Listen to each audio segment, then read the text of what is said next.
Hari Om. Namaste and Swagatam. Good evening, ladies and gentlemen. A very warm welcome to each one of you as we gather here for the International Gita Forum. I am Gita, your MC for the evening. Tonight we come together not just to hear words of wisdom, but to immerse ourselves in the eternal teachings of the Bhagavad Gita, a guide that has illuminated countless hearts and minds for generations. It is through such teachings that we find answers to life's most profound questions, and it is with great humility that we join in this journey of spiritual awakening. A small announcement. Kindly note that during the entire session, we request everyone to keep their mobile phones on silent mode. Without further delay, I would like to extend a heartfelt welcome to our esteemed speaker, Swami Sadatmananda ji, and all our distinguished guests. Let us begin tonight's program with the lighting of the lamp. I am pleased to invite Swami Sadatmananda ji, Shri Rajan Krishnan ji, Chairman, Hindu Endowment Board, Shri Sengutuvan ji, Chairman, Hindu Advisory Board, Shri Bala Reddy ji, Deputy Chairman, Hindu Endowment Board, Shri Srinivasan ji, Chairman, Gita Jayanti Committee, to join us on stage symbol to light divine knowledge.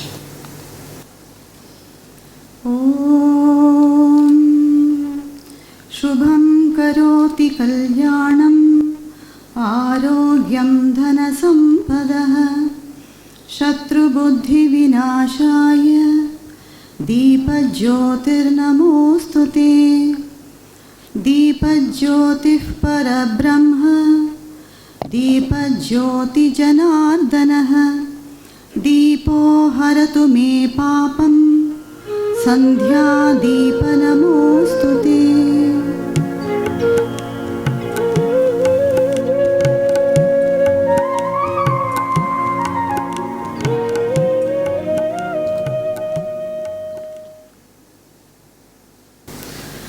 I now invite Srimati Padmini Chandrasekhar ji to render the invocation prayers as we seek blessings for this auspicious occasion.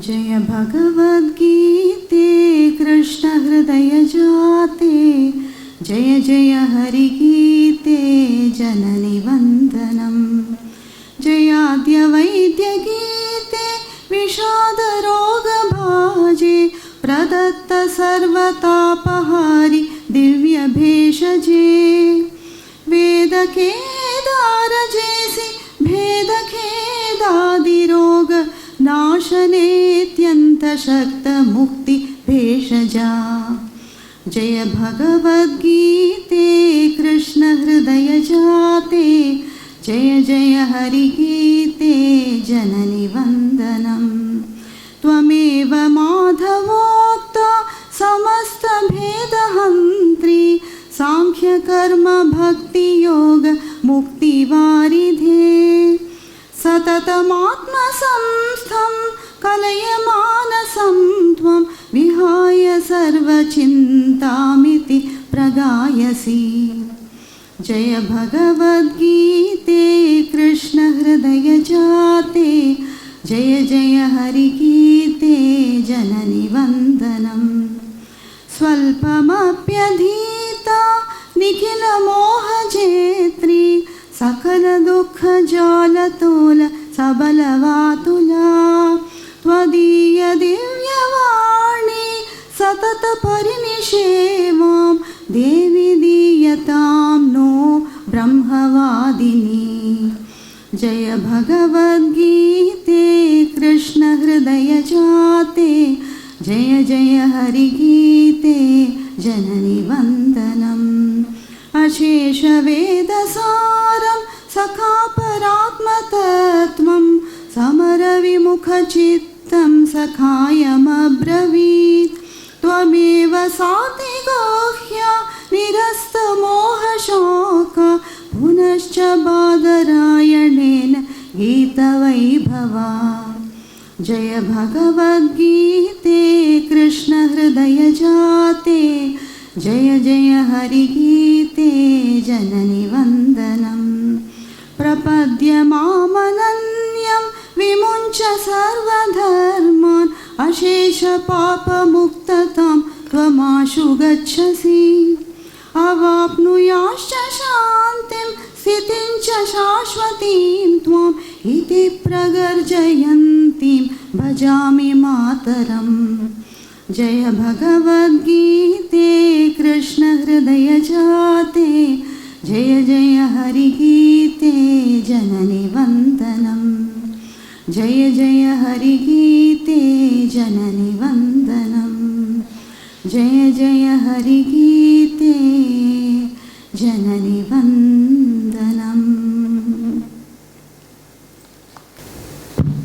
Thank you, Padmini ji, for the beautiful prayer. I now invite Shri Srinivasan ji, Chairman of Gita Jayanti Singapore, to deliver the welcome address and set the tone for tonight's session. Hari Om.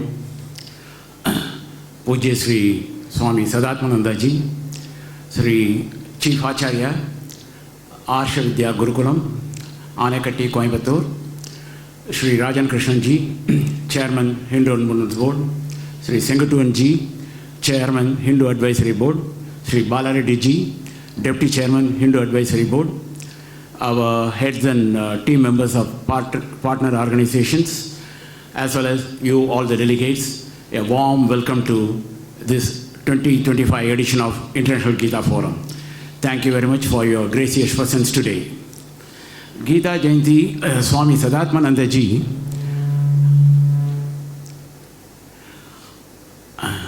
we really thank him for making time, because this invitation to him has been long pending, over 5-6 years.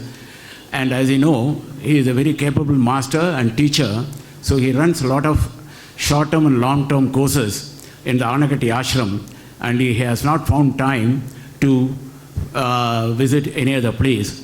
Luckily, he found a break between one course to another course this year, and he said that okay, he can make it.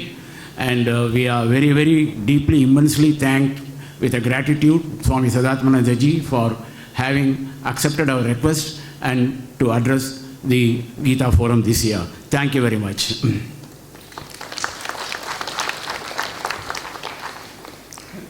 Gita Jayanti Singapore is spreads the message of Gita in various ways and various possible manners, and it is being led by every year one particular organizations in Indian Hindu organizations in Singapore, with the assistance of Gita Jayanti Committee, which is now part of the Hindu Environment Board. This year we are pleased to announce that Bengali Association Singapore is the lead organization, and they are doing a good job in conducting the events of Gita Jayanti this year.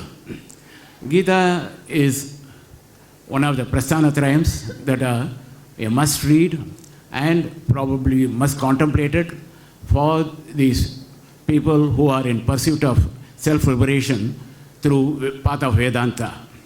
Yet, Gita offers a lot of other lessons for our day-to-day practical living. That way, it remains relevant throughout the year. One could ask how, over the years, Gita was delivered millennium years ago, how can it be relevant today? While the outside world has changed a lot and keeps changing, evolving with numerous possibilities and innovations, the inner quest of the man has only been one: how to live peacefully and live happily. So this question has not changed. So that way, Gita remains ever relevant, providing answers for that question. Gita also provides a lot of other valuable practical things to us, how we should lead our life in a dharmic manner, how we can control our emotions by limiting our desires, how to do our actions. Maybe you can expect a result, but accept whatever that comes with the prasad buddhi and so forth. It even goes to the extent of what is the food one should consume. That's a kind of detailed study sometimes it goes into. So that way, Gita is very, very useful to us. Of course, some management experts today they use Gita to explain the management principles and try to provide solutions, but I am sure Bhagavan Krishna didn't intend that when he delivered the lectures to Arjuna those days. But that's a side benefit, that doesn't matter.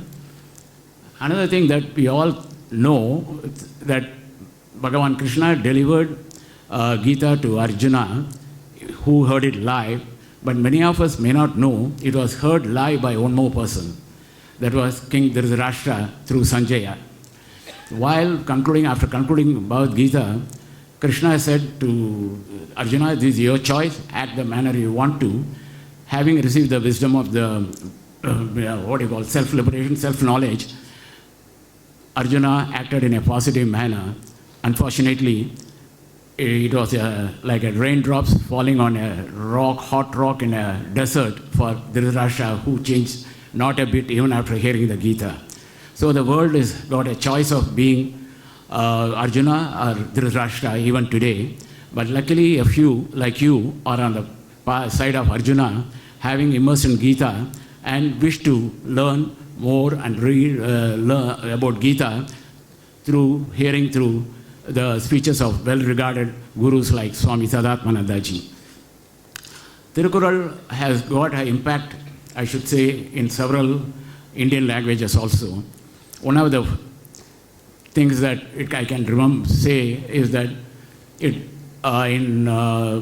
chapter 6, shloka 6, Krishna says, Atmanastu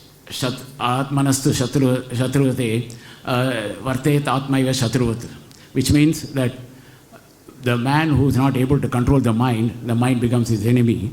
We can find such a one in Tirukkural also, a famous composition of Tiruvallur in Tamil.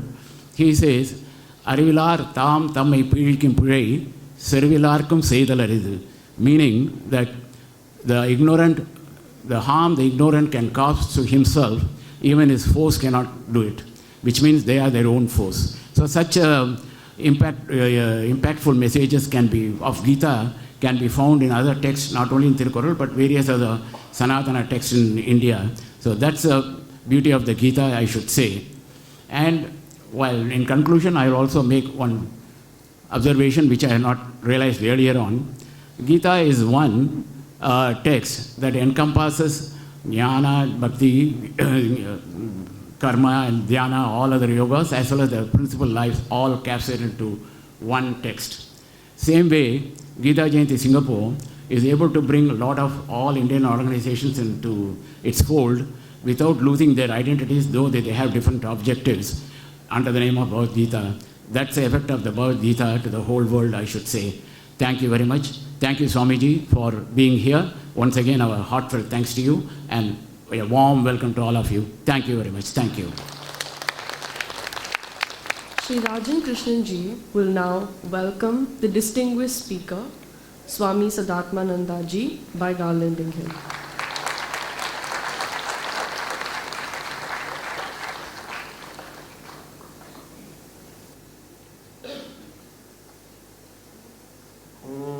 पार्थाय प्रतिबोधितां भगवता नारायणेन स्वयं व्यासेन ग्रथितां पुराणमुनिना मध्ये महाभारतम् अद्वैतामृतवर्षिणीं भगवतीम् अष्टादशाध्यायिनीम् अम्ब त्वामनुसन्दधामि भगवद्गीते भवद्वेषिणीम् यं ब्रह्मा वरुणेन्द्ररुद्रमरुतः स्तुन्वन्ति दिव्यैस्तवैः वेदैः साङ्गपदक्रमोपनिषदैः गायन्ति यं सामगाः ध्यानावस्थिततद्गतेन मनसा पश्यन्ति यं योगिनः यस्यान्तं न विदुःसुरासुरगणाः देवाय तस्मै नमः देवाय तस्मै नमः.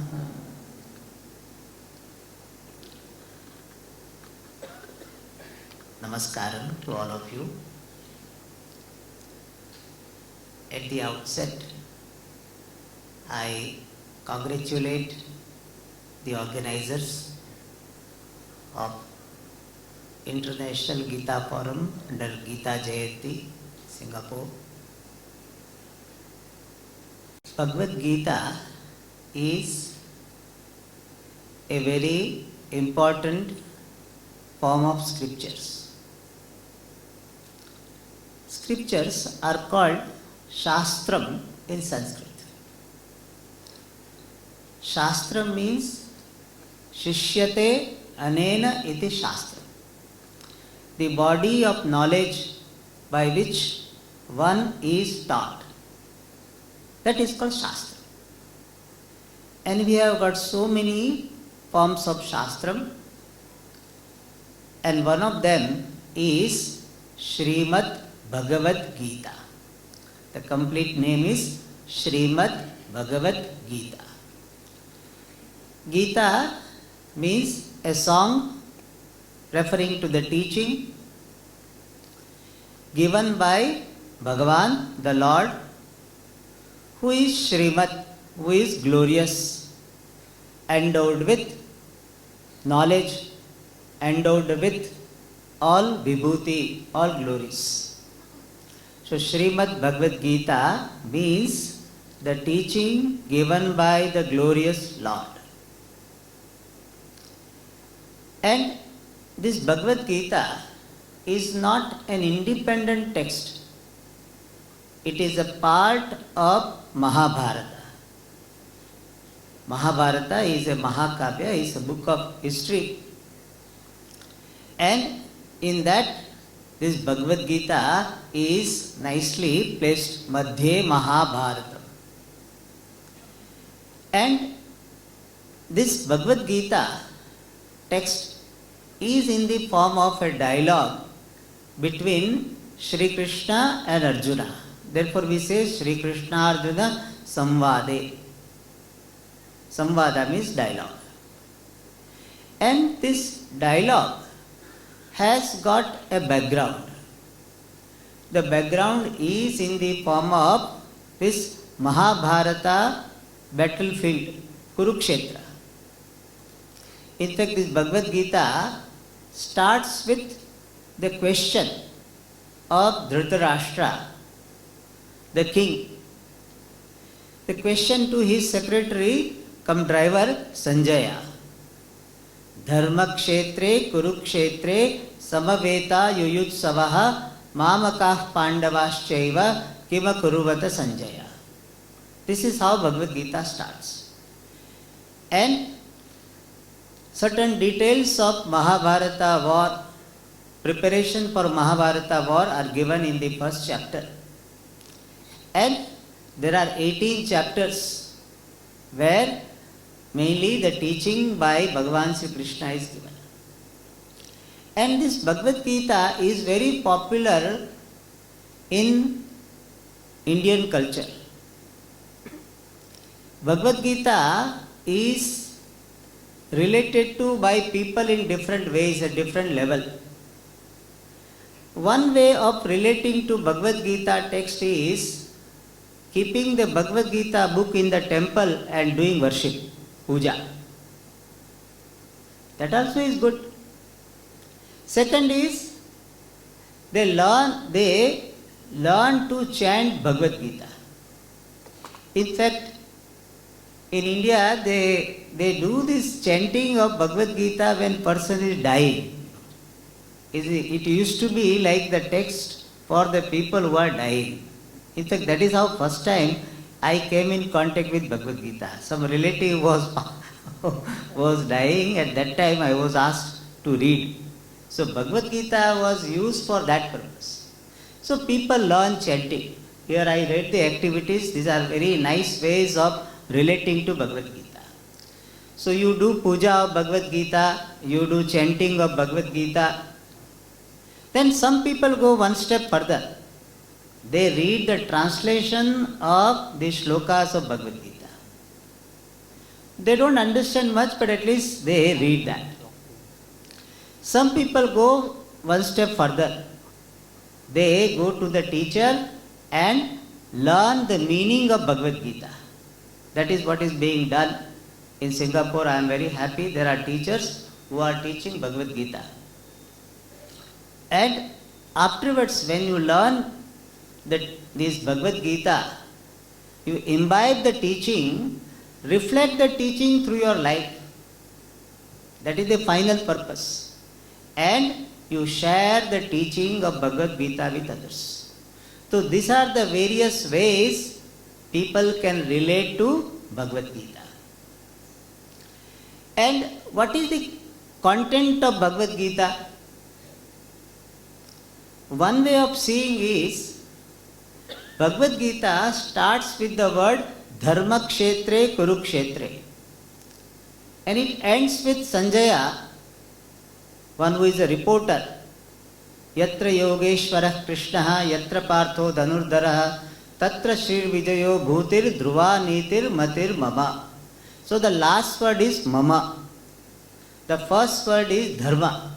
So we can say, one way of seeing, the content of Bhagavad Gita is Mama Dharma, my Dharma. The word Dharma has got two meanings. One meaning of Dharma is duty with proper attitude following the values. That is Dharma. Generally people understand Dharma as like Hindu Dharma, Christian Dharma, Islam Dharma. That is not the real meaning of the word Dharma. Dharma means Dharyate iti Dharmaha. That which is followed by people, that which is supposed to be followed by human beings, that is called Dharma.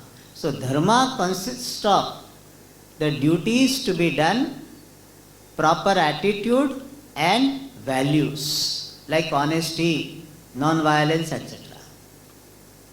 And Bhagavad Gita is teaching Dharma. How to do your duties with proper attitude. And what are the values to be followed. So one part of Bhagavad Gita teaching is Mama Dharma, my Dharma. What are my duties?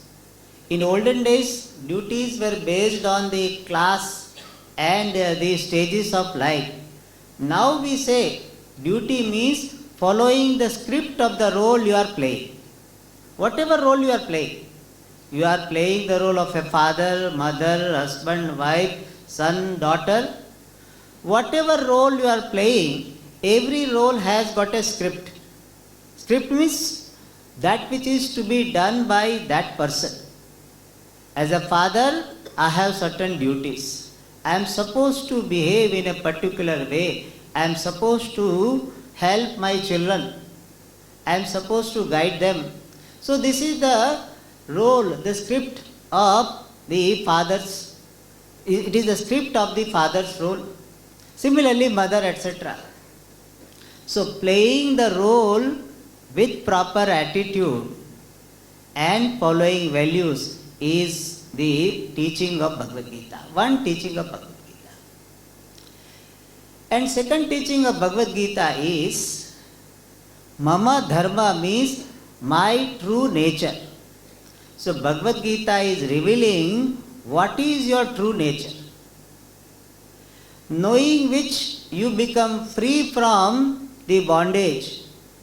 Knowing which you become free from this sense of helplessness, sense of limitation, dependence upon the world to be happy.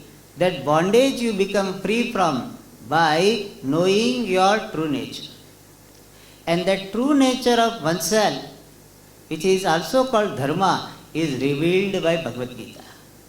So Bhagavad Gita reveals the true nature of oneself, knowledge of which makes the person free from sorrow, free from helplessness. And this idea is very beautifully given in the second chapter, opening verse of the teaching. Panditaha na anushochanti. Wise people do not grieve. If wisdom is there, grief is not there. In your life you can see this. Whenever you have sorrow, you are away from wisdom. You have Either you don't have wisdom or you have missed wisdom at least at that moment. Wisdom and sorrow don't go together. Whenever, wherever, in whichever situation, sorrow is there, wisdom is not there. Wisdom is there, sorrow is not there. So wisdom, the knowledge of oneself being limitless, that knowledge makes the person free from samsara, free from bondage, free from dependence upon the world to be happy. Now I am dependent. If my spouse or my children or my parents or my friends do not smile, do not behave in a particular way, I feel unhappy. My happiness depends upon their behavior. My happiness depends upon particular situation in the world. Stock market is going up, I feel down because I sold the share and that is going up. And which I have bought is coming down. And therefore, there is sorrow. So my happiness and unhappiness is right now dependent upon the world. People control my happiness and unhappiness. That is dependence. That is bondage. And from that bondage you become free by knowing yourself to be what really you are. So this nature of oneself is revealed by Bhagavan, and that is the main teaching of Bhagavad Gita. And if you see, message given by Bhagavan is, this knowledge you attain, you will become free, but for that knowledge you have to become prepared. And how to prepare yourself? For that Bhagavan gives two sadhana. One is called Karma Yoga, other is called Upasana Yoga. By Karma Yoga, doing karma with proper attitude is called Karma Yoga. Upasana, meditation on the Lord. By these two, you prepare yourself, you get the purity of the mind, the steadiness of the mind, and with this preparation, you listen to the teaching given by the teachers, which is called Shravanam, which is made free from doubts by Mananam, and which is assimilated by Nididhyasanam. By Shravana, Manana, Nididhyasanam, otherwise called Gnana Yoga, you get Gnanam, having prepared by Karma Yoga and Upasana, and be free. So the message of Bhagavad Gita is very simple. Prepare yourself by Karma Yoga and Upasana, means meditation. Get knowledge by Jnana Yoga, and by this knowledge you become free. Prepare, get knowledge, be free. That's all. But it takes so much time to prepare oneself. It takes so much time to receive the knowledge effectively. And once knowledge is there, you are free here and now. We are not talking about the freedom which will happen after death. We are talking about the freedom here and now. So this is the essential message of Bhagavad Gita. And in this Bhagavad Gita, I am just giving the overview. 18 chapters are there. Each chapter is called Yoga. Yoga does not mean some sadhana in this context.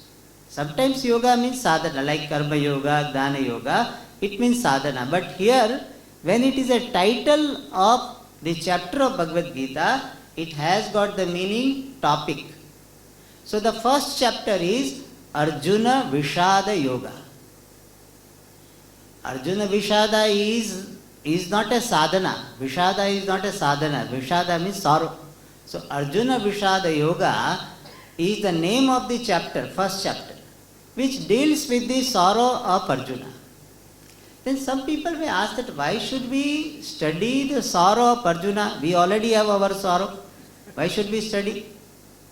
We study Arjuna's sorrow so that we understand what are the symptoms of samsara.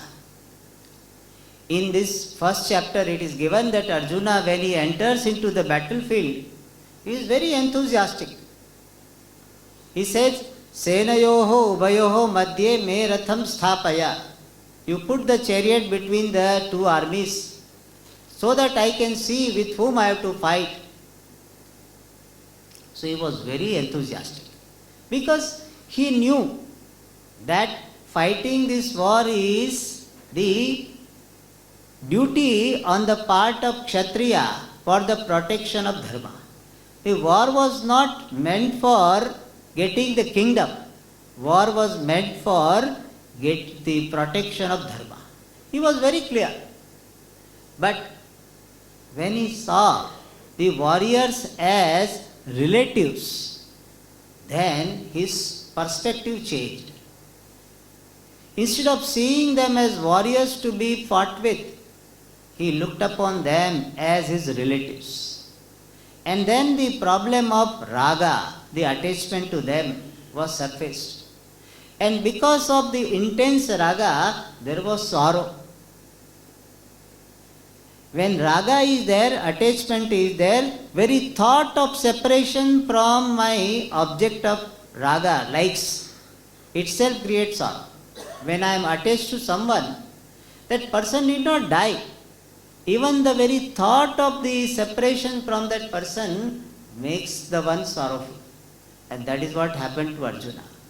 So he had got the problem of attachment, which led to the problem of sorrow, and which led to the problem of moha, the confusion. Moha means seeing things upside down. What was dharma was seen as adharma. What adharma means unrighteous. So what was right was seen as wrong and wrong was seen as right. And he gave so many arguments under the spell of that delusion. And Bhagavan kept quiet. Because when person has a pressure to talk, you should let him talk. If you interrupt, then person doesn't feel understood. Therefore Bhagavan allowed him to talk for the entire first chapter. And at the end Arjuna says that I will not fight this war. And here one important thing to be kept in mind when we study Bhagavad Gita. Message of Bhagavad Gita is not that fight the war. Many people say that Bhagavad Gita is promoting war. Bhagavad Gita is not promoting war. Many people have misunderstood and therefore they are rejecting the very Bhagavad Gita. In one country, I remember that Bhagavad Gita was banned because it is talking about war. So remember, Bhagavad Gita does not have the message, fight the war. The message of Bhagavad Gita is, do your duty. Whatever be your duty. In case of Arjuna, it was fighting the war. Therefore Bhagavan said you fight. If a person was not going to school or going to the college, then Bhagavan would have said, go to the college. If somebody is not doing his household duties, Bhagavan would have said, go and earn, go and do your job. That would have been the language of Bhagavan. So, fight the war is a contextual wording. It is not the message of Bhagavad Gita that you should fight the war. So let us not have this misunderstanding that Bhagavad Gita is asking you to fight the war. Bhagavad Gita is suggesting you to do your duties. And in case of Arjuna, fighting the war happened to be the duty. But Arjuna, under the spell of delusion, he declined and he said, I will not fight. Then Bhagavan tried to enthuse him by saying that Kutasva Kasmalamidam Vishame Samupasthitam etc. in the second chapter. Why are you behaving like this important person? And Bhagavan said, this is not proper. Arjuna, you get up and fight. Arjuna thought he is not understood, so he gave some argument. Then Arjuna understood that this type of situation has been there in his life. And therefore he surrenders to Bhagavan. Karpanya dosho pahatas svabhavaha prichhami tvam dharma sammuda chetaha yachreyasyan nishitam bruhitanme shishyasteham shadimam tvam prapan. So he surrenders to Bhagavan. which is a very important step in the life of a seeker. Until this surrender to the teacher happens, surrender to the scripture happens, the real spiritual journey does not start. One needs to have this surrender to the Shastra and the teacher. And surrender does not mean that we become timid or we feel inferior. That is not the idea. Surrender means looking upon the scripture and the teacher as the source of knowledge. There is a receptivity. There is a eagerness to listen. There is a shraddha. There is a trust in the validity of the scriptures and the teacher. That is what we mean by surrender. So Arjuna surrendered to Bhagavan and he requested Bhagavan to teach. Then Bhagavan started the teaching saying, Panditaha na anushochanti, as we saw. And then he gave the knowledge of the self. Dehinosmin yatha dehe kaumaram yovanam jara, etc. Avinashitu tadviddhi yena sarvamidam tatam. So, what is the nature of the self? Bhagavan said, you are consciousness which is different from this body, mind, sense complex, not limited by this body, mind, sense complex. You are ever free from the limitations which you have superimposed upon yourself. And once you know this, you are free here and now. So that was the first teaching, the important teaching, the main teaching of Bhagavad Gita given in the second chapter.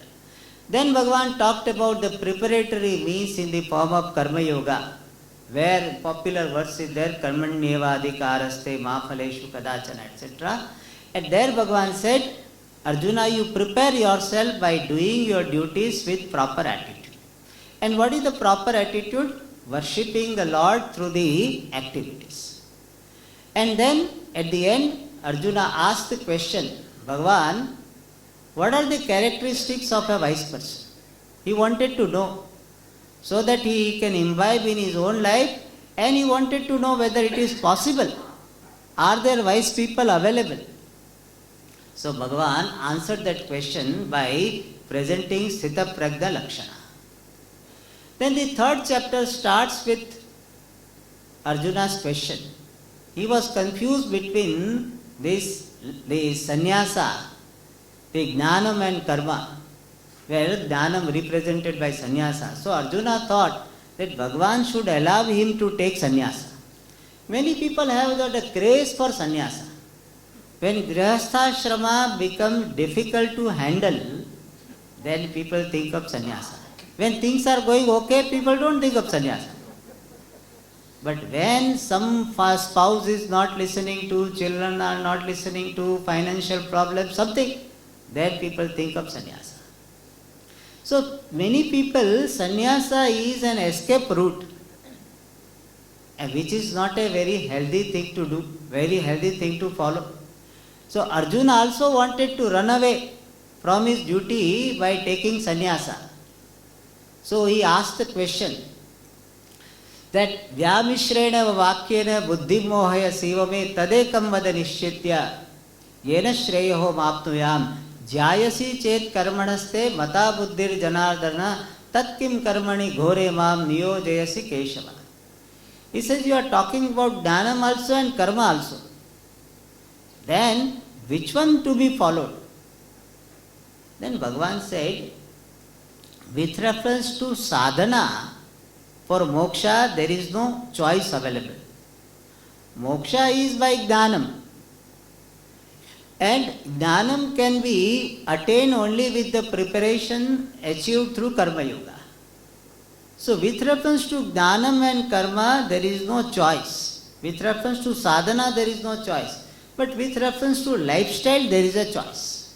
Lokesmin vividha nishtha pura prukta maya naga jnana yogena sankhyanam karma yogena yoginam. So Bhagavan said, depending upon your background, you can choose the lifestyle. But the choice of lifestyle should be based on your preparedness, not based on your weakness. If you require preparedness, purity of the mind, better be in Karma Yoga. And Bhagavan talked about Karma Yoga from different angles. Karma Yoga can be seen as carrying out the instruction of the Lord. Niyatam kuru karmatvam karmajyayo hya karmana. Then he talked about Karma Yoga as worshipping the Lord, yajnaha. He talked about Karma Yoga as contribution to the harmony in the totality. Which is Swami Dayananda used to say, everybody is a consumer. Everybody of us is a consumer. But we need to learn to be a contributor. Unless you learn to be a contributor, you will not grow emotionally. Growth is there in contribution. So Karma Yoga is a life of reverential contribution. So you contribute to the totality.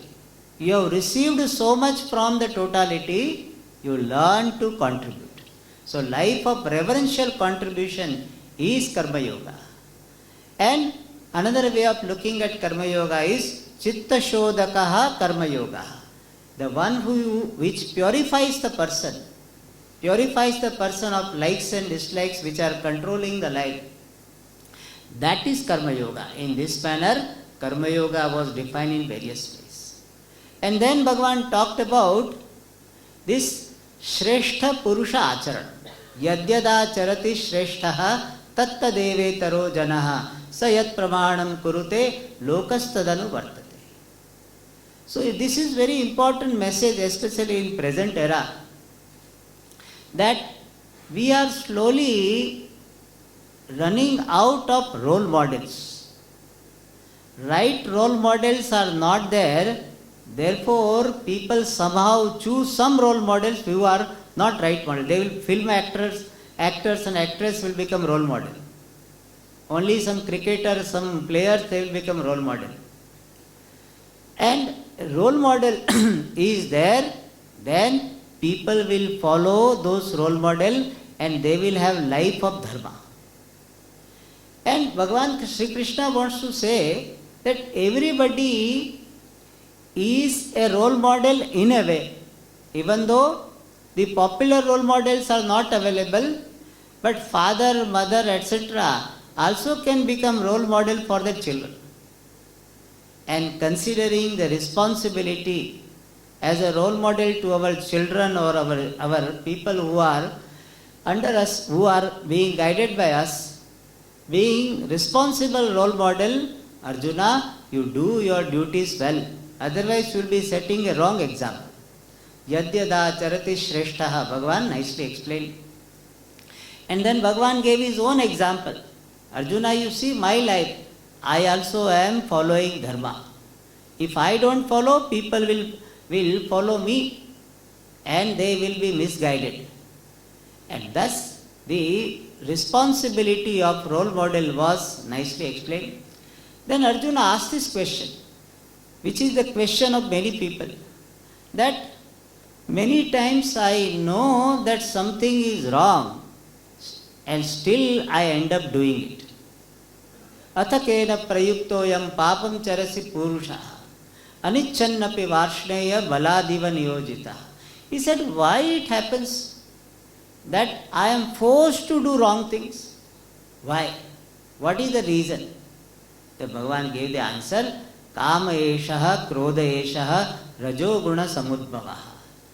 This likes, these strong desires and hatred towards people, that is the cause for adharma. That is the cause for doing what is not to be done. And Bhagavan talked about the solution to the problem of kama and krodha, the desires and anger, in the form of first viveka. Seeing the limitations of the pursuits which are creating likes and dislikes for you. Viveka. And then sanyama. Sanyama means the mastery over the organs and directing the mind, emotional maturity. And Bhagavan said final solution is the self-knowledge. When you know yourself to be limitless, then the desire for limited will not be there. Thus, he talked about this problem of kama and krodha. Then the fourth chapter started with the glorification of the knowledge, and incidentally the topic of avatara, incarnation, was presented. And Bhagavan said, I take avatara whenever there is decline of dharma and increase of adharma. And then he talked about jnana karma sannyasa, renunciation of all karma through wisdom. That is the ultimate renunciation of karma. I can become free from karma by knowing myself to be actionless. That is called jnana karma sannyasa, that he glorified. And this knowledge makes the person free from the bondage of karma. And this knowledge was glorified, and the means for this knowledge was presented. Tad viddhi pranipatena pariprashtena sevaya. May you go to the teacher and learn from him. And also some secondary sadhanas in the form of shraddha. Shraddha in the teacher, shraddha in the scriptures. And also the mastery over the organs, tatparata, the commitment to the pursuit of knowledge, also was presented. The fifth chapter also is talking about the karma yoga and this jnana karma sannyasa, renunciation of action through knowledge and preparatory sadhana in the form of karma yoga. And in the end of the fifth chapter, Bhagavan talked about this, the dhyanam. He introduced the content of the next chapter. And he said, and he says that first of all,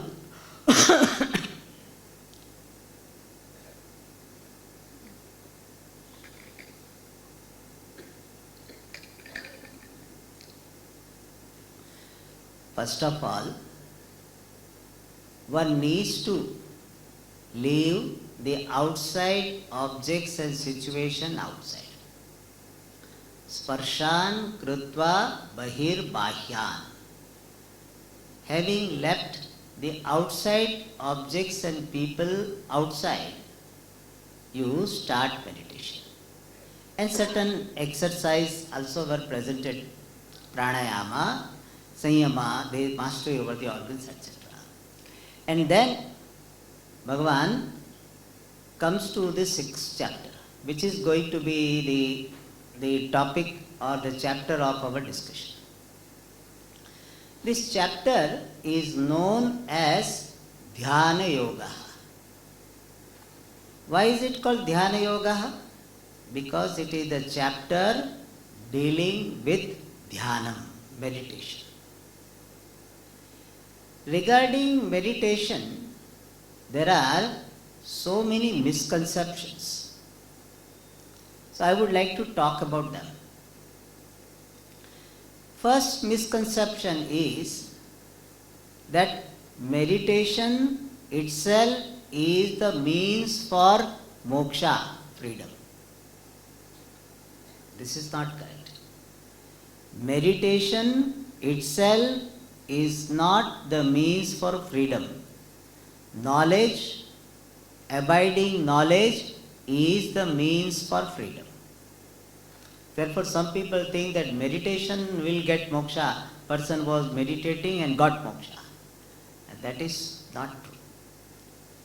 Because moksha is by jnanam, because the bondage is due to ignorance.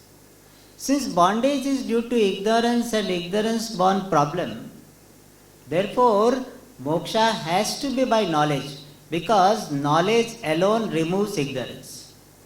Bondage is due to ignorance and ignorance born conclusions, and ignorance can go by knowledge. Therefore moksha is only by knowledge, not by any particular action including meditation.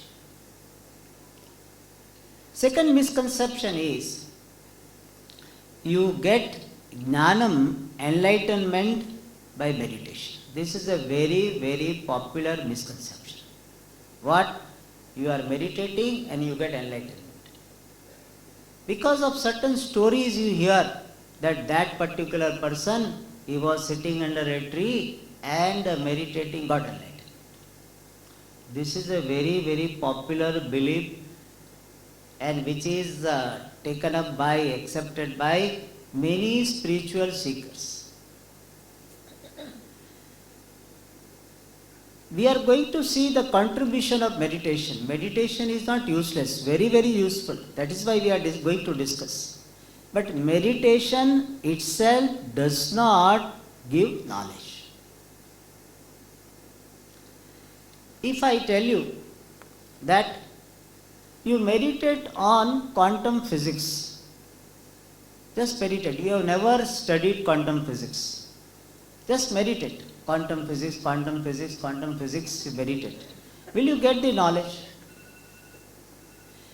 Let us understand one fundamental fact about knowledge. Knowledge in Sanskrit, it is called prama. Prama means valid knowledge. Prama, knowledge is always by means of knowledge. If I want to see this clip, then this clip you can see by using your eyes, which are the means of knowledge. You are hearing the words of the speaker by your ears, means of knowledge. So any knowledge is attained by using the means of knowledge.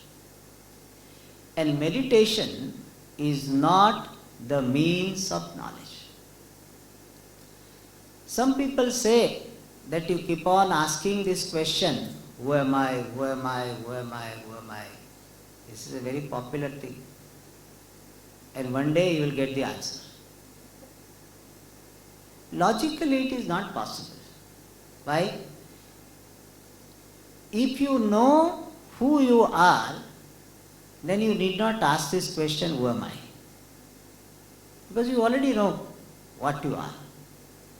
And if you do not know who you are, then how the answer will come? Answer has to come from your mind only. So, by simply asking the question, who am I, to oneself, or by doing the meditation on some object, one does not get knowledge. Meditation has a purpose, but meditation itself does not give you knowledge. Third misconception is that meditation is meant for some mystic experience.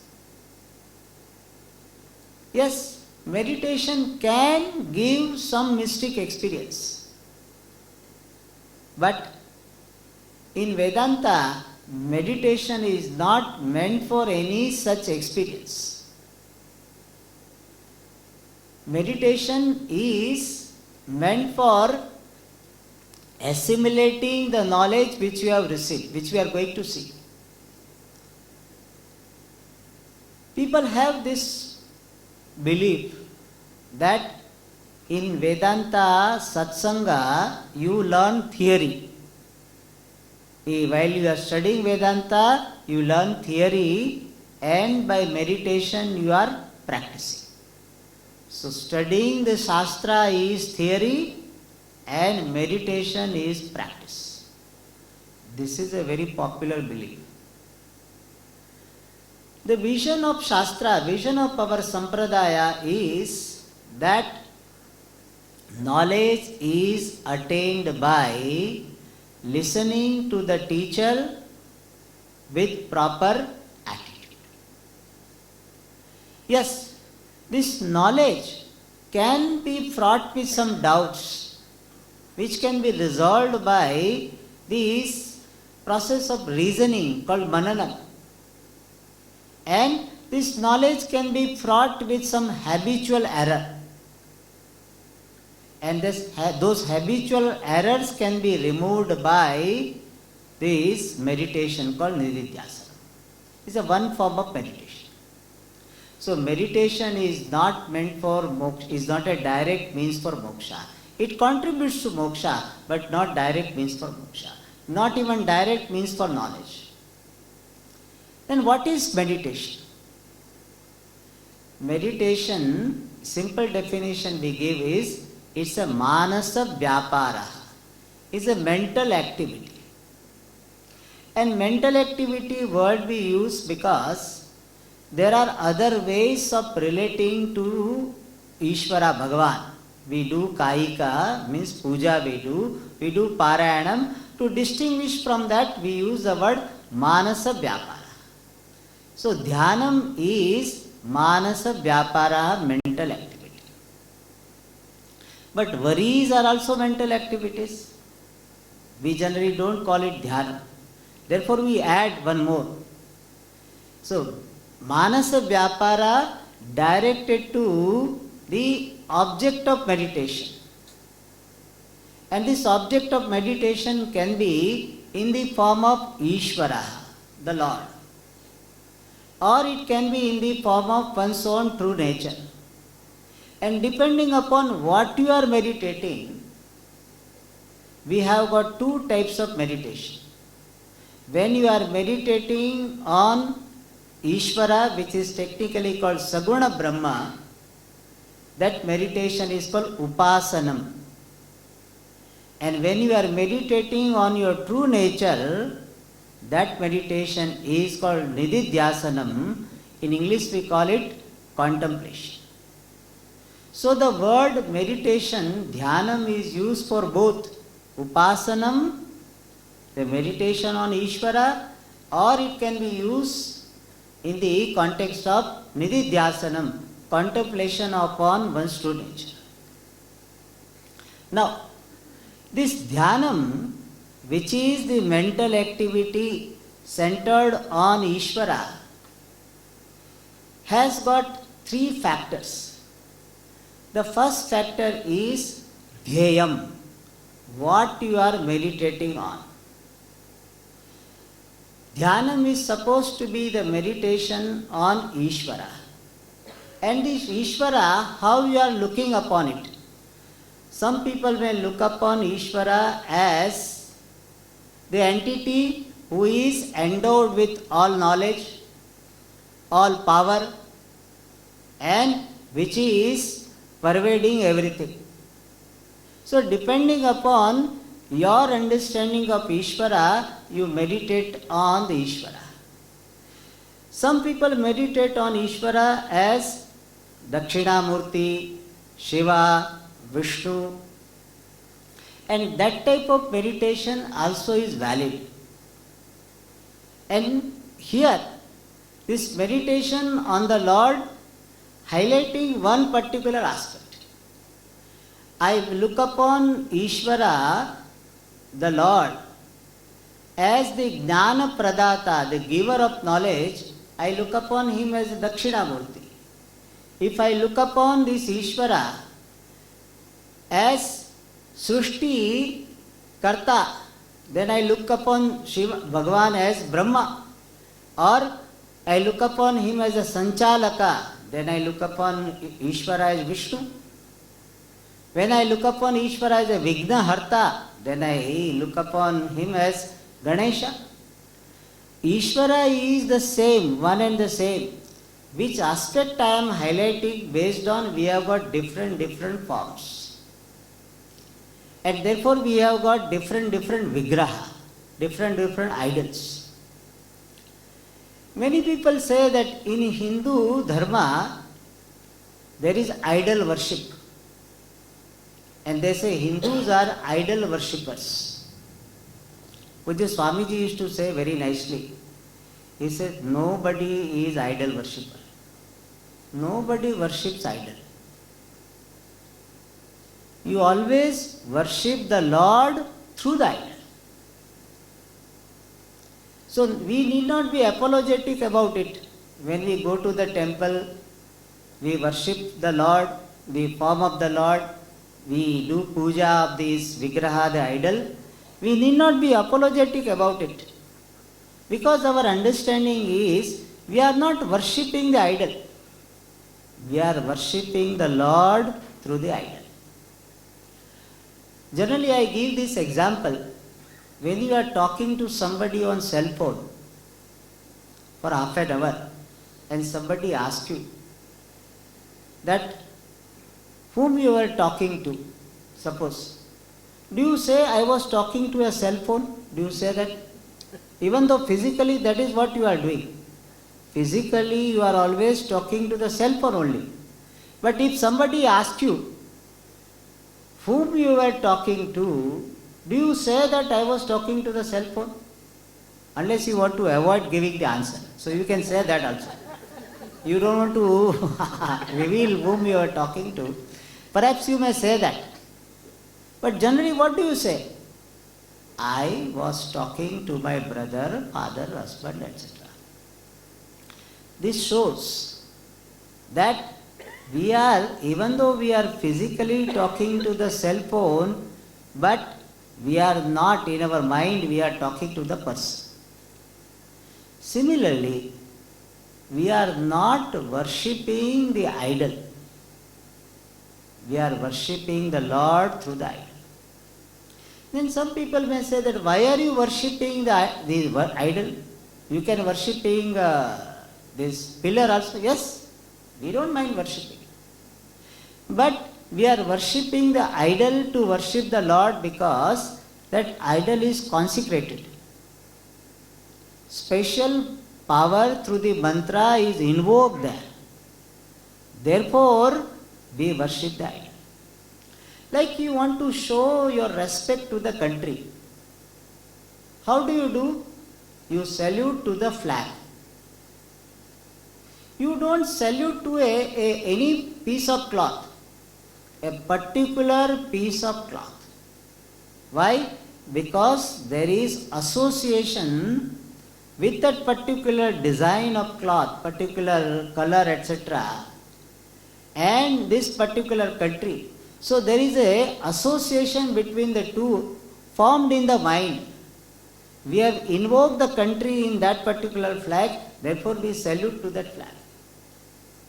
Similarly, we worship the Vigraha directly, but our commitment is not to worship the Vigraha, the idol. We are worshipping the Lord. And the Lord we can worship in three ways. With the body we worship Kaika, it is called puja. It is a very, very important thing to be done. This puja, nowadays people think doing puja is a very primitive. And now a class of people is coming up and their name is spiritual but not religious. Have you heard this class? Spiritual but not religious. And they are very proud to say that. We are spiritual but not religious. But our Vedic vision is, without having the religious practices in your life, at least in certain stage of your sadhana, you cannot imbibe the spirituality. Religious practices makes you prepared for imbibing this spirituality. And for this preparation, this puja is very, very important. I don't say that you have to do Shodashopachara puja, 16-step puja. You can do Panchopachara, wise, even 2-3 steps puja. You just light the lamp, offer some Naivedyam, do Namaskara. That also is enough. But some type of these religious practices are important because that forms a model for you. When we say Karma Yoga means worshipping the Lord through the action, when you do not know the meaning of worship itself, what it means to worship, that itself you have not experienced, how are you going to extend? The puja which you have been doing is to be extended to this Karma Yoga. When the basis itself is not there, how can there be extension? Therefore, this puja is important. Parayanam, puja is called Kaika Bhakti, the devotional activity with the help of the body. Second is Vachika. This with the help of organ of speech, where we do Parayanam, Sankirtanam, very, very useful.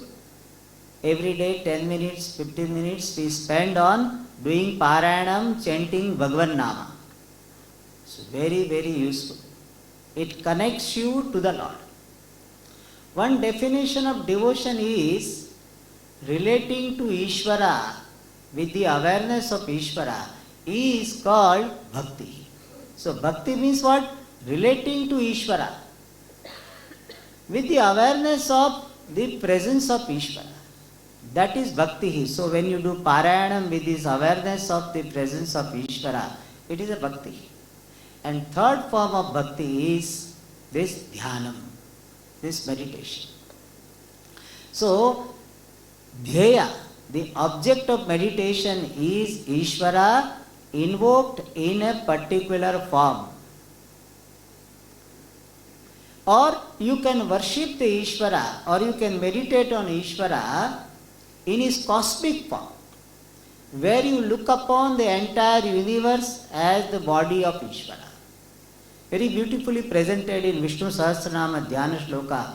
Bhuvpado vyasya nabhir vyadashura nilas chandra suryaucha netre. So, you look upon the entire universe as the body of Ishvara. Where Bhuvu is Padaha, Bhuvpado vyasya nabhihi vyad, the entire Akasha. Shiraha Dyauhu, the head is heaven. Mukhamapi Dahana, this mouth is fire. So different aspects of nature are looked upon as the body of Ishvara.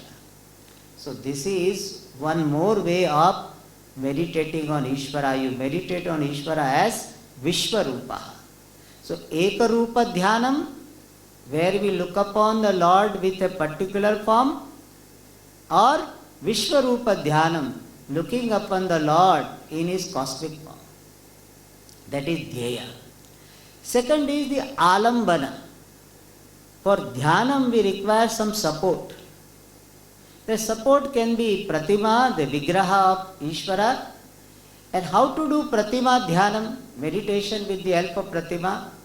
You sit in front of the idol or the picture and minutely observe different parts of the Lord, from the toes up to the head, and again come back. So visualize, minutely watch each part, once, twice, 3 times, 4 times, and then same form you try to visualize in your heart. This is called Pratima Dhyana, where Pratima, the Vigraha, the idol of the Lord, is taken as an Alambanam support. Another way of doing Dhyanam is called Pratika Dhyanam, where you take some symbol like Shivalinga, flame. Such symbols are available that you can use. And one important symbol is Om. Omkara is one sound symbol that also can be used for meditating on Ishvara. Omkara is considered to be a very important sound symbol of Ishvara because it represents all names of Ishvara. How? This Omkara is consisting of 3 letters, A, U, Ma. Akara represents the first letter, Makara represents the last letter. Ukara represents in between letters. And thus, Akara, Ukara, Makara, they represent all the letters of all alphabets in all languages. Because when you open your mouth, what sound comes? Ah. When you close your mouth, what comes? So, and in between is represented by U. So, Akara, Ukara, Makara put together is Om because of grammar rule. That Om represents all letters in all alphabets. And all letters represent all names. And all names represents all forms, all objects. That is what Ishvara is. Ishvara is all And the name of Ishvara, Om, is representing all. Therefore, Omkara is considered to be very comprehensive sound symbol of meditating on the Lord. But for most of the people, Omkara will be very difficult. And here one point to be noted is, when we say Omkara Dhyanam, many people think that Omkara Dhyanam means you put the picture of Om and you look at Omkara and you do Dhyanam. That is what they consider Omkara Dhyanam. That is not correct. Traditionally, Omkara Dhyanam does not mean the meditation on the picture of Omkara. Omkara Dhyanam means meditation on Omkara sound. So in your mind, you repeat Om, Om, Om. And that Om is representative of Ishvara. With the help of Omkara, you meditate on Ishvara. That is called Omkara Dhyana, which is difficult for the beginners. Therefore, we have another alambana, and that is some mantra you take up. Om Namah Shivaya, Om Namo Narayanaya. Some mantra you take. And this mantra becomes the alambana for meditation on the Lord. You can go up to 8:30? Huh? 8:30? You take mantra Om Namah Shivaya. Mantra can be chanted, repeated in 3 ways. One is called Uccha Japaha. Japaha means repetition. Mantra Vrittihi Japaha. Repetition of mantra is called Japa. So you can do Japa orally. Om Namah Shivaya, Om Namah Shivaya, Om Namah Shivaya, Om Namah Shivaya. That is how you do. That is called Uccha. Manda is called Upamshu, where there is a movement of the lips, but others cannot hear your chanting. So what I did is Upamshu. Third is called Manasa Japa. You repeat the mantra mentally, and that is called Japa Dhyanam. Why it is called Japa Dhyanam? Since there is a repetition of mantra, therefore it is called Japa. And since it is a mental activity related to Ishvara, therefore it is Dhyanam. Therefore repeating the mantras is called Japa Dhyanam. And this Japa Dhyanam is very, very useful. In fact, Japa itself helps a person. That is why in Bhagavad Gita, Bhagavan says, Yajnanam Japa Yajnosvi. Among all the yajnas, I am Japa Yajna. Why? Because Japa does not involve any material, any external activity. There is no dependence on others. It depends upon you. And so Japa is very, very useful. If you cannot do other sadhanas, Japa is very, very important. People think very inferior in doing Japa. They think it is a very primary thing. How can I do Japa? Japa is very useful for all stages of life. For brahmacharis there is a Japa, for grihastha there is a Japa, vanaprastha there is a Japa, even for sannyasis there is a Japa. In sannyas ashrama, that Gayatri mantra is that regular Gayatri, Om Bhurbhuva Tatsavitur Varenyam, that is not given, but there is other Gayatri which they are supposed to chant. So Japa mantra is there in all stages of life. All ashramas people can do Japa. All class, all people can do Japa. And when you are doing this Japa mentally, the benefit is that you know the ways of your mind. you know that your mind is distracted. Otherwise, what happens? In your normal thinking, you do not know that your mind has gone away. Why? Because you do not have reference point. It is like, some people, they drive, what they call cruising, that Sunday drive without destination, just drive. So when you are just driving, some people are fond of driving, just drive. When they are driving without a destination, is there any part diversion? There is no diversion. There is no distraction because there is no destination. So when you are driving without destination, whatever path you take, whatever road you take, none of them is a diversion. None of them is a distraction. Why? Because you don't have any destination, you don't have any set path. Similarly, our mind is working like that, driving the car without destination. And therefore, we don't find that our mind has gone away, is moving to different things. When you are doing japa, then you have a reference point. Suppose you are doing this japa, Om Namah Shivaya, Om Namah Shivaya.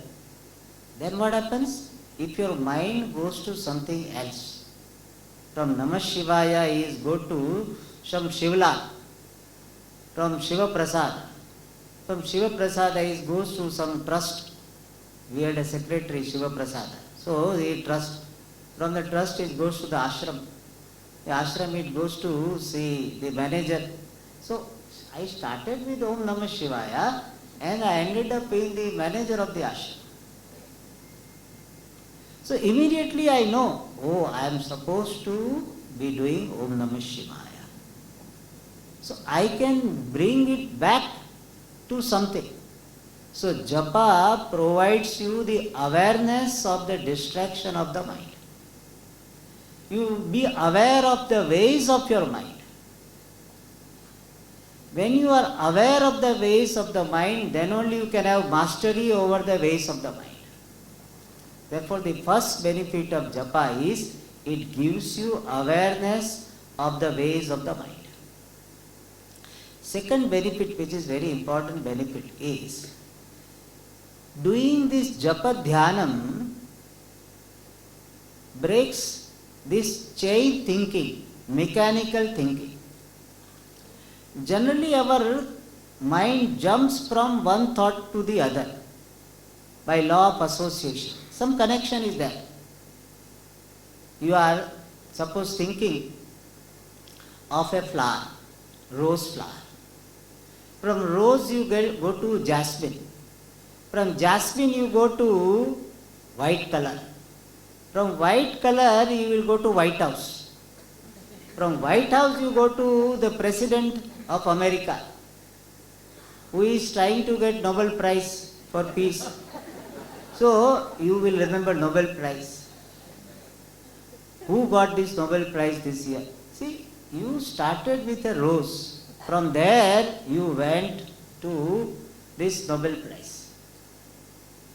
So by law of association, our mind keeps jumping. Like a monkey jumps from one tree to the other. This is what the mechanical chain thinking we have. When you are doing japa, what happens? There is no chain thinking. Om Namah Shivaya, one thought is there. Thought is complete. Then next thought is what? Om Namah Shivaya. Second thought. Between the first thought and second thought, there is no connection. Why? Because both of them are the same thought. And therefore what happens? This chain thinking, the mind has got the habit of this uncontrolled mechanical chain thinking. That habit is reduced, diluted. And this is very important for getting the mastery over the ways of the mind, because the mind generally thinks in this mechanical manner, And many a times there is uncontrolled build-up of thoughts which leads to depression, frustration, etc. Let us see how it happens. Somebody used some harsh words. When you were coming, he gave some instruction in a very harsh manner. Now, one thought, that person was harsh. If one thought was there and it got over, there is no problem. But what happens? You think that person, he said his body language was not good, his tone was not good, volume was very high, and this type of thing he keeps doing with everybody. And in my life also people keep on shouting at me. How long I have to suffer like this? My life is always like this. I have to suffer all the time. So childhood also I was listening to my parents. Got married, I have to listen to my spouse. Then these children also are shouting at me. What is my life? My life is no use. See, just one situation happened. You allowed the thoughts to get built up, and because of this person got very depressed mood. And if it is repeated, person may go into depression. So there is a mechanical thought building, and that can be reduced if you learn to do this japa dhyana. There are some benefits of japa dhyanam which we'll see in the next class. If somebody has any question, can ask.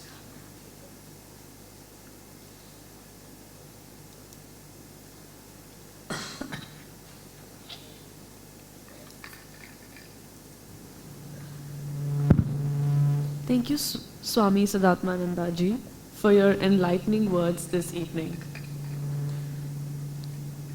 We will now open the floor for Q&A session. Kindly note that only written questions will be accepted. Please submit your questions to our volunteers.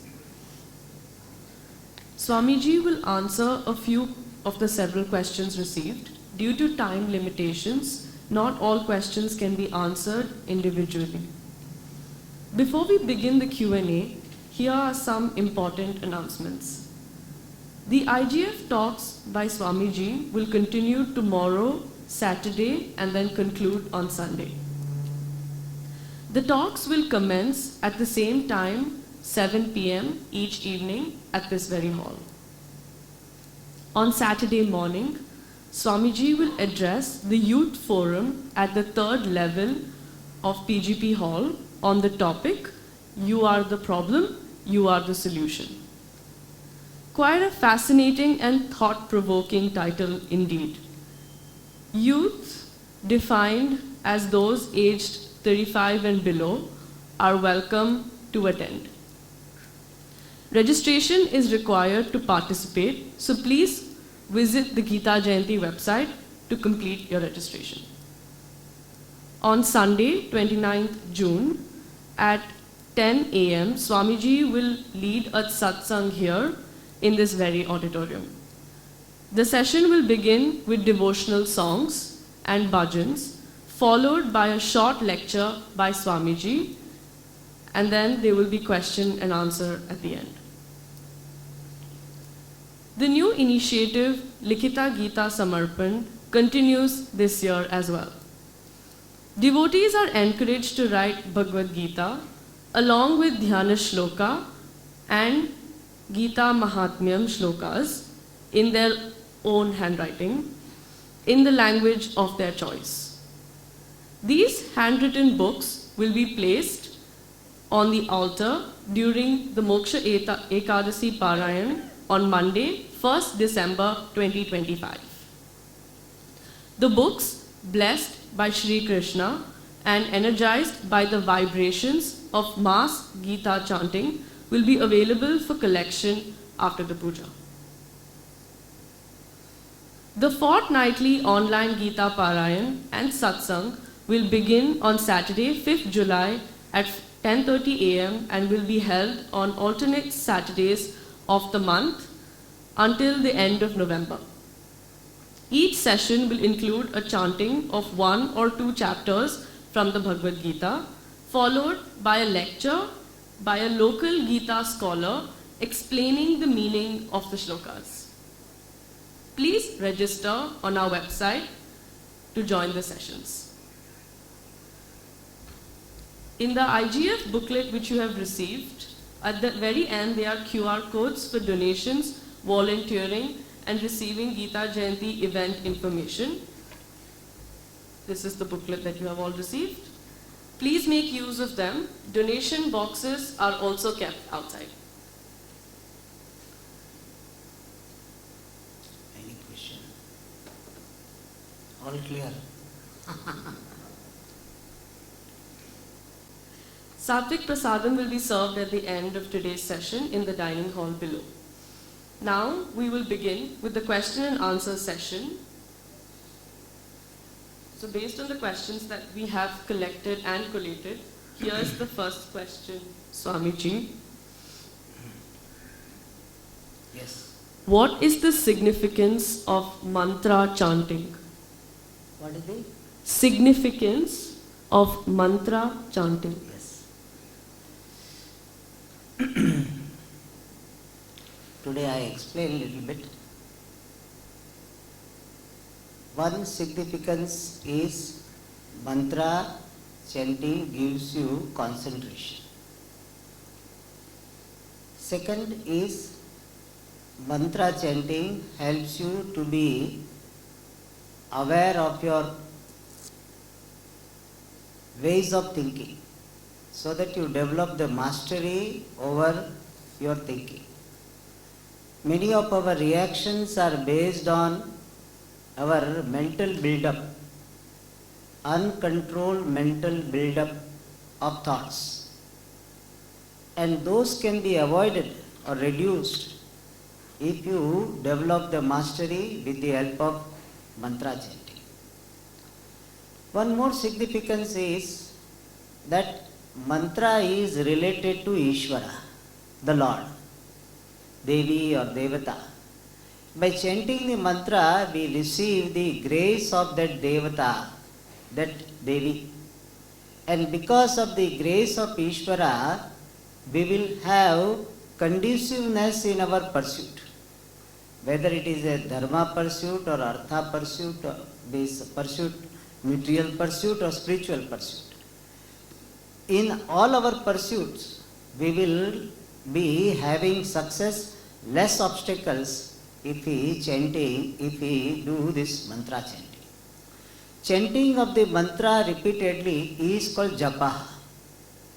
And very beautifully it says, Jakaro janma vichhedaha, pakaro papa nashakaha, janma papa haro yasmat tasmat japa iti sprutaha. So, if japa is done well, it will prepare you to receive this knowledge and be free from the cycle of birth and death. And therefore, japa, chanting japa is very important for a sadhaka. And also, because of this japa, we develop this devotion, which I am going to talk about. By repeated chanting of the mantra, we develop the devotion, we strengthen the devotion. And therefore, this mantra vritti, the japa, is very, very useful. Everybody needs to give some time for doing this japa. But it should be done with alertness. And it can be done with sense of purpose, with reverence. Then it will give you a great benefit. Thank you, Swamiji. The second question which we have is, in the Gita, Lord Krishna advises performing one's duties without attachment to results. In today's world, where responsibilities toward family, career and society can feel overwhelming, especially when facing personal hardships like health issues, financial strain and emotional setbacks, how can one practically apply the Gita's wisdom to stay balanced, focused, and spiritually centered without feeling burdened or defeated? Burdened or defeated. Okay. See, this particular mantra, karmanyevadikaraste ma phaleshu kadachana, has been interpreted by some people as doing one's duty without expecting any result. We are not saying that don't expect the result.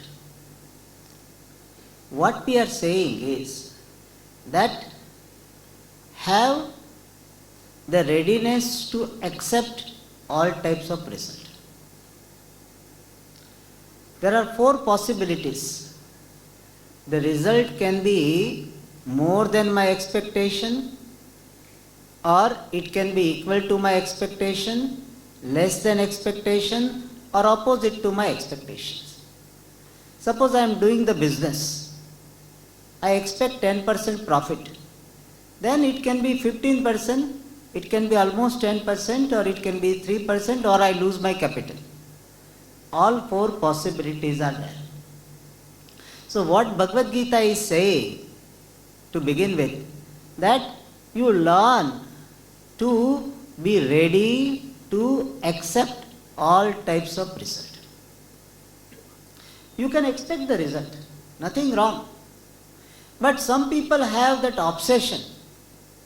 I will not take any failure. Means they are so much obsessed with the particular result that not getting that result creates disturbance. And in fact, the obsession with the result is so much that person has got anxiety, fear. And because of that, his or her efficiency comes down and he himself becomes the obstacle to his desired result. So Bhagavad Gita, to begin with, it says that Sukha dukkhe same krutva labha labho jaya jayo. You expect the result, but don't insist for particular result. Nothing wrong. Expect. And afterwards Shastra says that give some time for those activities which are not meant for material benefit. As today we were saying, learn to be a contributor. Don't become mere consumer. And I tell you, when you have got the heart to do some contributory activity, you will get time, you will get resources. See, generally you say, I don't have time for Bhagavad Gita class and this and that, but football match is there, tennis match is there. How do you get time? People get time, people get money, everything they get. It means something what you are convinced of, you have always time. So your problem is that you are not well convinced of the importance of these contributory activities which you are doing not for material benefit, you are doing it for your spiritual, your inner growth. So those activities which are to be done without material benefit also is for your growth only.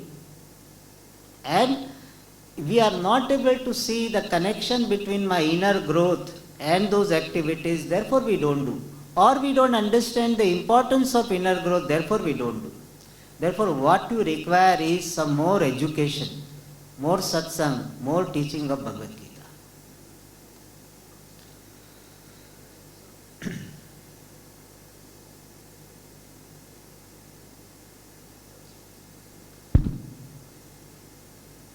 Thank you, Swamiji. The next question is, I used to do the japa while cooking. Is that okay? When we were young, we were taught that we need to chant the Bhagavan Nama while cooking so that food is prepared with the correct attitude. Yes.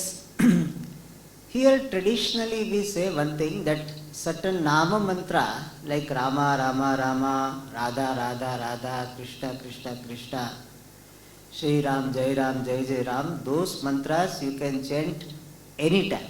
While cooking you chant, it is good. But make sure you don't put salt in payasam. So some alertness should be there. So with minimum this alertness, keeping on cooking activity, you can do japa. But certain mantras, Vedic mantras like Gayatri mantra, etc., are to be chanted with certain purity and certain reverence. So that is the answer. That you can chant simple mantras which are not Vedic mantras in any situation. It is good, please chant. Thank you, Swamiji. Before I move on to the next question, just a reminder, whichever questions anyone has, please write them and submit it to any of our volunteers. We also have placed a box at the registration where you can also deposit the written questions. Somebody was coming with question. Is there? We must have written. Yeah, please collect. Yeah, you can pass it to our volunteer in the orange kurta. Thank you. Okay, we'll move on to the next question.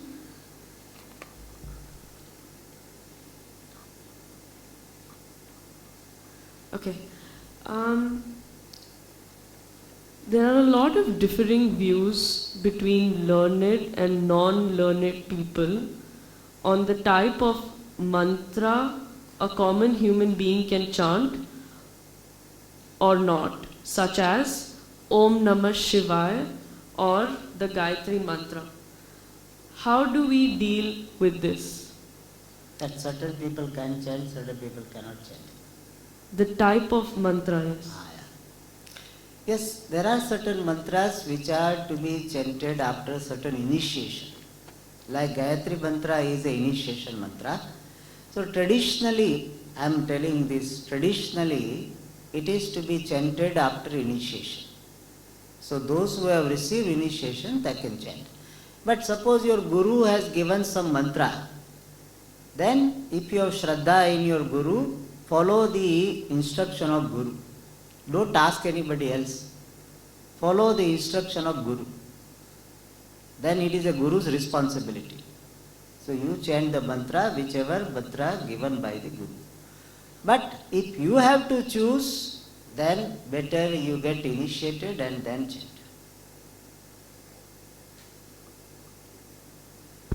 Thank you. The next question is, in Pratik Dhyanam, besides Om Dhyanam, what other can be the medium of Dhyanam? Can Lord's qualities be the medium of Dhyanam? If you can explain more on the medium of Pratik Dhyanam. Yeah. Pratika means symbol. Symbol is called Pratika. So we can use Shivalinga. Shivalinga means you must have seen a particular linga, the indicator of the Lord Shiva is called Shivalinga. So Shivalinga, you meditate on that, and through that Shivalinga you meditate on Shiva.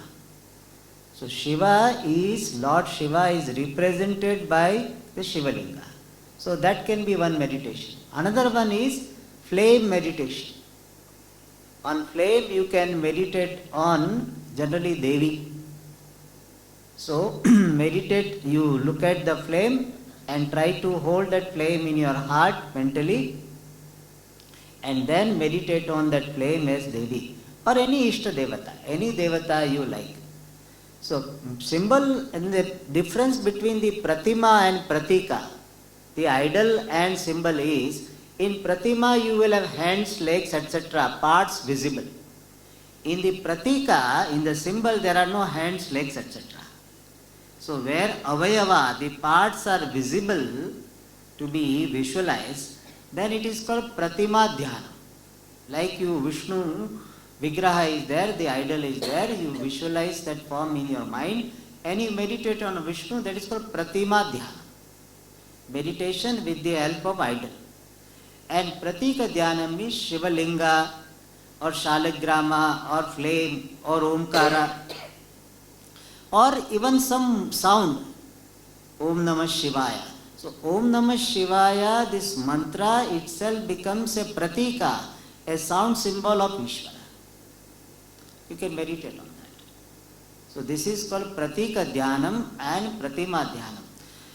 Whichever support you take, Pratima or Pratika, it does not matter.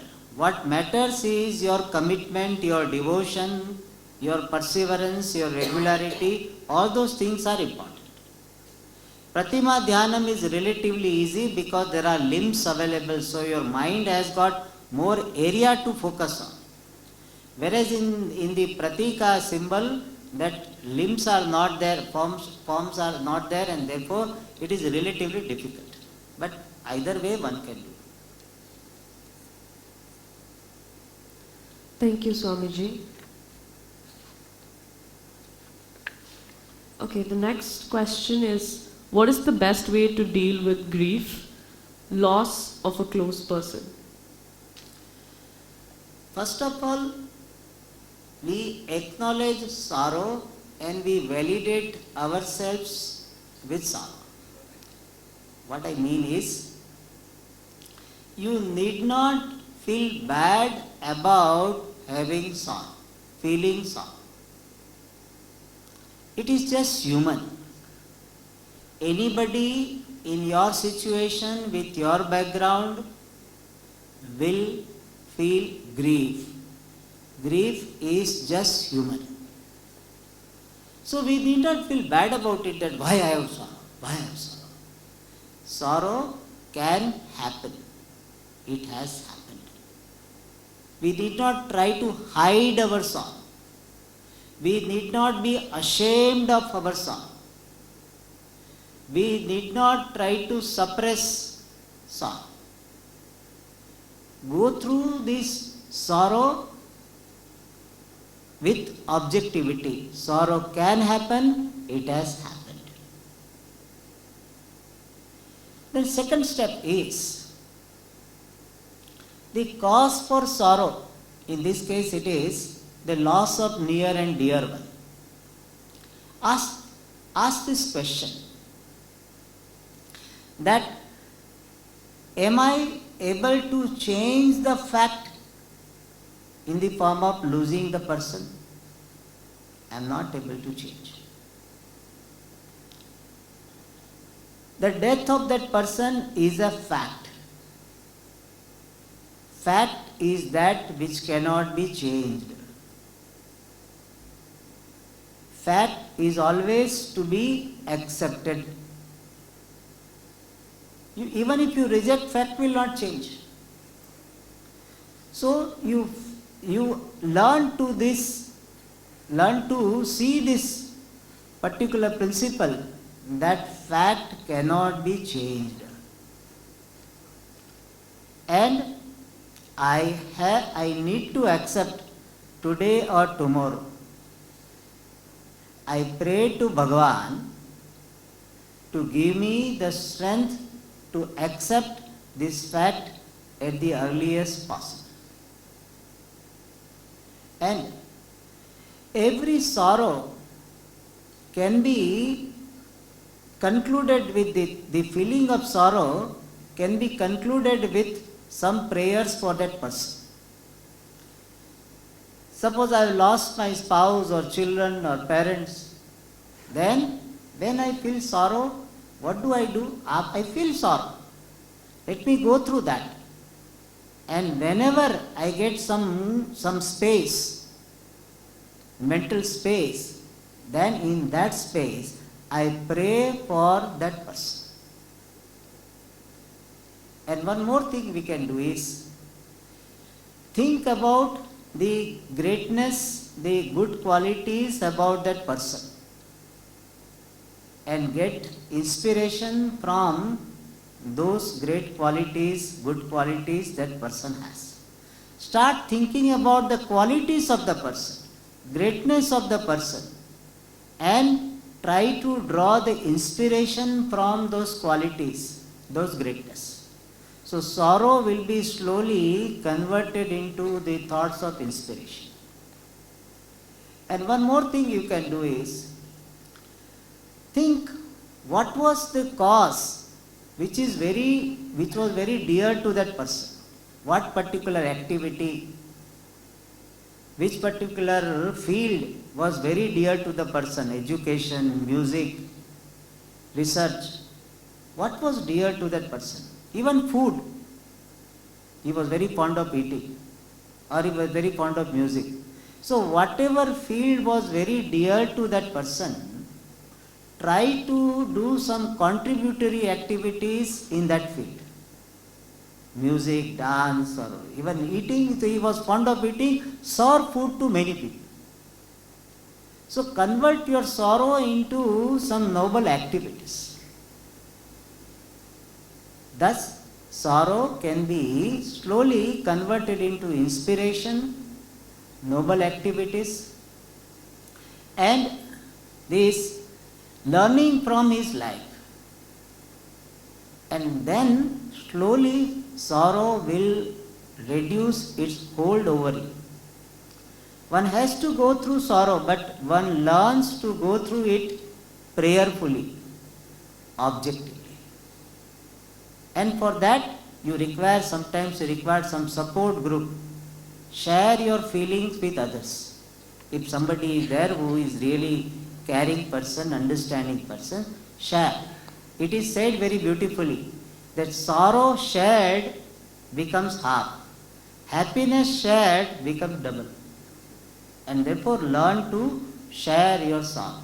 If somebody is ready, you don't trust upon anybody, but somebody who really cares for you, loves you, and ready to listen to at appropriate time, you share.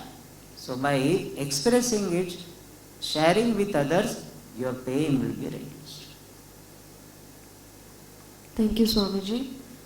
In the interest of time, this will be the last question that I will be asking for today.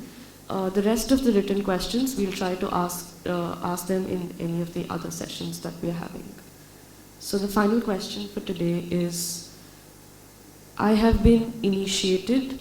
I find I concentrate better in Vachika Japa. Mind wanders too much in Manasa Japa. Is that okay? Can parayana still be done with another devotional tool? Another? Devotional tool. Tool. Yes. Yeah, answering the first question. One can do this loud japa. One need not have insistence to do only Manasa japa. Start with this Uccha japa, loud japa, and slowly come to Upamshu japa. Om Namah Shivaya, Om Namah Shivaya, Om Namah Shivaya, Om Namah Shivaya, Om Namah Shivaya, Om Namah Shivaya. So you do this Uccha japa, the loud japa, for very long time, and then come to this Upamshu japa for few minutes, and then come to Manasa japa for few seconds. That is how you practice, and slowly you increase the time of the Upamshu, in between, whispering tone. That japa you can do it for little more time every day, every week, day per every week you increase. And then slowly increase Manasa japa, few more seconds. Do for seconds only. But today you have done for 5 seconds, next week you do 6 seconds, then 7 seconds, like that you increase, and slowly you will be able to have this grip over your Manasa japa. And this Gayatri mantra, etc., some people are singing. Om Bhurvasva Tatsaveturva, like that they are singing. Traditionally it is not accepted. But Ramanama or Hare Rama, Hare Rama, Rama Rama, Hare Hare, like that also you can sing. Hare Rama, Rama Rama, Hare Hare. You can do it, no problem. So these other non-Vedic mantras can be chanted in any tune. But Vedic mantras are to be chanted as prescribed by the teachers. Non-Vedic mantras can be chanted, sung in any tune, any devotional tune, any tune. That's what the question, no? Last one? It was devotional tool. Devotional? T-O-O-L. Tone. Tool. Eh? Devotional tune. Tool. Tone. No. T-O-O-L. T-O-O-L. Tool. Tool. Yeah. Oh, acha. Devotional tool, what does it mean? I didn't understand. Whose question it is? Here somebody or your question? No, it was somebody else's. But my understanding of the question is probably Devotional tool, what do you mean by that? maybe if there's any other means of, maybe the question could be if there's any other devotional means of doing Parayana. Yeah. Any form you can do this mantra. It can be done in the form of Parayanam, this singing, etc. It can be do Manasa. So if devotional tool, if they mean this puja or japa or the Parayanam, Thank you, Swamiji. okay.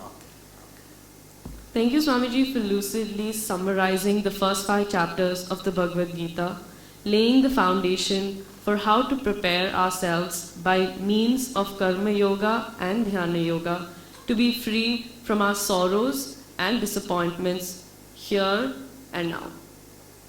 By breaking our misconceptions of what dhyana is and clarifying the various forms of dhyana, specifically Japa Dhyanam, you have introduced us to ways to attain Chitta Shuddhi.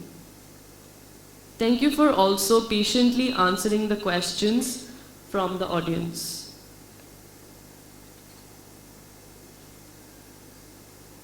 On behalf of Gita Jayanti, I extend our heartfelt gratitude to Swami Ji, to Shri Rajan Krishnan Ji, to Shri Sengutuvan Ji, and all the guests for joining us today. Sincere thanks to each one of you present here for making this occasion truly memorable. Prasadam awaits you in the dining hall below, and see you all tomorrow at the same time. Hari Om, Shri Gurubhyo Namaha. Thank you and Shubhratri.